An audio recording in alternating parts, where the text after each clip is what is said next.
warm welcome to Red Ice Creations Radio. Thank you for tuning in to our broadcast. This is Henrik Palmgren coming to you from the west coast of Sweden up in Scandinavia.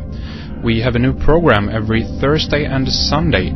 Interesting guests on important topics. Our radio program is available around the globe where internet is available through our website redicecreations.com. Follow along in our news section, check out our forum, and subscribers, if you haven't already, you need to get on over to our new members section and take a look at our latest short film production entitled Longevity and the Grail that explores life extension technologies from a kind of esoteric perspective and look at some of the people and companies that are involved with cloning, artificial intelligence, gerontology and transhumanism.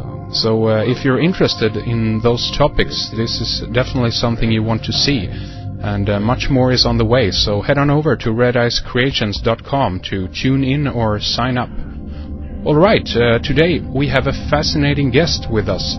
Author and speaker Stewart Swerdlow is on the line, and there's much to say about Stewart's background, parts of which we'll get into here today. He is, or was rather, what he calls a Montauk boy, a victim of the Montauk project, a series of secret US government projects and experiments conducted at Montauk, Long Island in New York for the purpose of developing powerful psychological weapons. His mind and body were used for genetic and mind control experiments, which led to severe illness, broken relationships, and premature Kundalini activation. And after several years of deep self-analysis, Stewart merged with higher levels of his multidimensional self, which saved his life. And his mission is to help others to heal themselves in a positive way, thus avoiding the negativity that he experienced.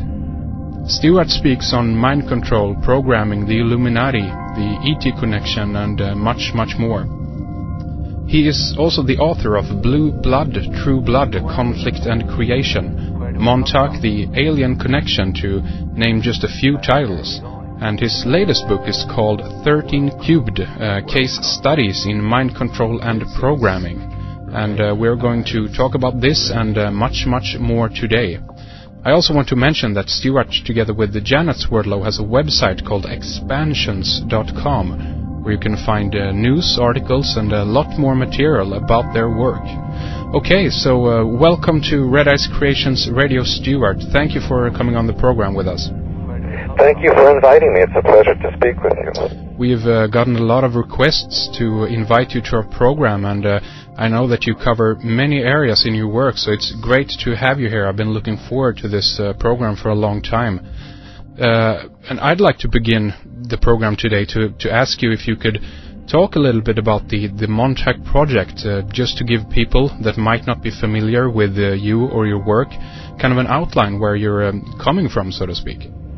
Sure. The Montauk project began in 1970, and it lasted until 1983. It was an outgrowth of the Cold War, and actually would have to go back all the way to 1947, when the Roswell incident was created.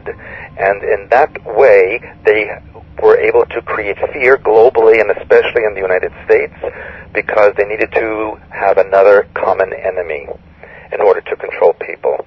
Before this, of course, there was the threat of the Nazi Empire, and now that the war was over, and just before the Cold War began, they decided to create an alien threat from outer space and introduce the idea of an alien presence to the United States in order to create fear. And that's when they developed the alien agenda, the UFO information, etc. And then during the rest of the 40s and 50s, when the Cold War began and the Soviet threat was an issue for North America and Western Europe, that's when they started to decide that a small group of people cannot control a large group of people. When you are only a few thousand and you are controlling billions, armies and weapons are not enough.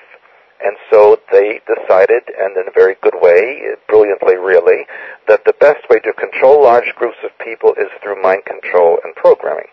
And so they looked for a place that would be out of the way, where they could test these on human beings. And they chose the Montauk Air Force Base, which is located at the very eastern tip of Long Island, New York. It was a SAGE radar station which used to monitor the approach of Soviet aircraft to North America. Mm-hmm. And when SAGE radar started to become obsolete in the late 1960s, they started to close down these Air Force bases. And so Montauk, being out in the middle of nowhere, was then decided to use as this mind control and programming center. It already had an underground area because this base was built actually in 1799 by George Washington, who built a little underground area by the lighthouse for supplies in case the British were to invade the United States. And over the years, decades and centuries, they added more and more area to the underground until it became even a submarine pen before World War II. And that's another interesting story which we can talk about. But basically, this is where the Montauk Project began. I was chosen for many reasons, and I have to go back to my family background. My great-uncle Yakov Sverdlov was the first president of the Soviet Union. And my grandfather, his brother, was sent to the United States in the 1920s in order to start the Communist Party here and to encourage people to emigrate to the Soviet Union. My grandmother was a Soviet spy in World War II, and she was based in Western Europe. And so because of this, the loyalty of my family during the Cold War was suspected by the United States government. And so we were very closely monitored. My father was used in an underground area in El Paso, Texas during Korean War. And I, at the age of 13, was taken into service then in U.S. government as well. And throughout the years, and even now, the phones are tapped and the mail is checked, and we're always under surveillance. So that's my background. That's how I came to this work. There we go. So, I mean, what happened to you at this place, and what are your memories from this period, and how early, age-wise, so to speak, did this begin? What happened to you? Yes, I was 13 and a half years old when this project began. I was taken, not only myself, but many other children and young adults were taken to this Air Force base in Montauk Point. At that time of my life, I only lived approximately 100 kilometers away from that location, which was approximately an hour and a half by driving. But we were all taken at night, especially, to this location, and we were subjected to ritual sexual torture, mind control programming sessions, genetic manipulation, all types of experimental work, which was headed by basically German and American and Russian scientists.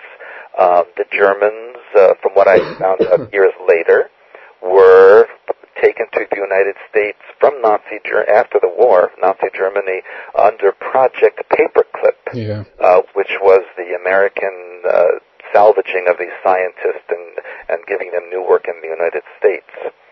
And so they basically tried with me to create a person who could see into other realities without the use of a device. And so I was subjected to many ELF and microwave experimentations that would recalibrate the way my brain perceived reality. Now, the outcome or side effect of it was that I, for 29 years subsequent to that time, I was physically blind. I could not see physical reality with my eyes. I could only perceive energy mentally. And so it wasn't until 1999 that I was able to get surgery to reattach the way my optic nerves connect to the brain. And so then I had another overlay of sight. So this was something that happened during, because of the experimentation with you, that you lost your eyesight? Yes, and I'm not sure if they knew that was going to happen or if it was just a side effect of it, but they really only wanted me and the other people in the project to perceive reality with the mind only and not with the physical senses. And in that way, they could then tap into astral levels and what became known as hyperspace levels, which is what I teach now, and also to understand the foundation of God, mind, and creation, so that they could then manipulate that into mind control programming for the masses. My God. So you were basically set up to be a kind of a spy, as it were, for the remote viewing experiments and programs that they were having? Well, remote viewing is a term that came out many decades later, and my opinion of it is that it was a government purposely released term so that people are diverted from what really happened. But what we did is called hyperspace work, where we went into a zone of no time, no space, pure mind, pure energy transmission.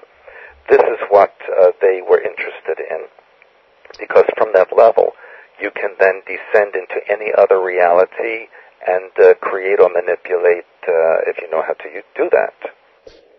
So do you remember your time at Montauk clearly, or is this some kind of mental barrier, so to speak, that you had to kind of break through or free of to access your memories of what actually happened to you during this period?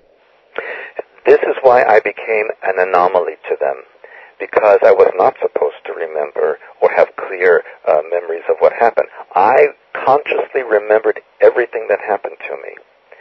And that became a problem, because this was not supposed to happen.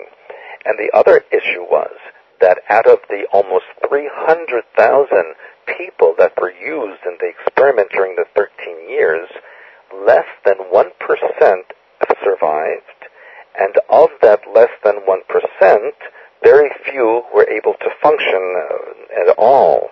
And so I became an anomaly. I was alive, I could function, and I remembered. This became an issue. And that is why when the project crashed in 1983, I felt as if I became suddenly unplugged from electrical outlet.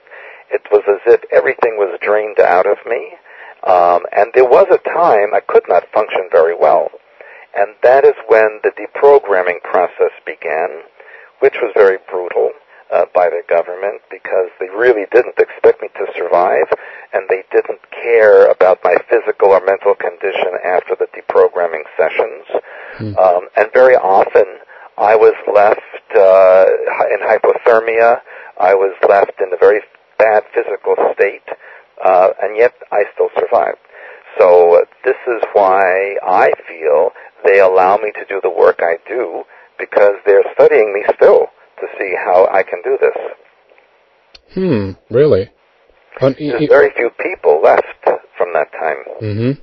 So what is your contact today with? Are you still in contact then with some of these people? What's going on here? No, I have no contact with any of those people any longer. In fact, I do my very best to disassociate from the whole thing. But of course, there's always people interested in those work. I feel an obligation to society.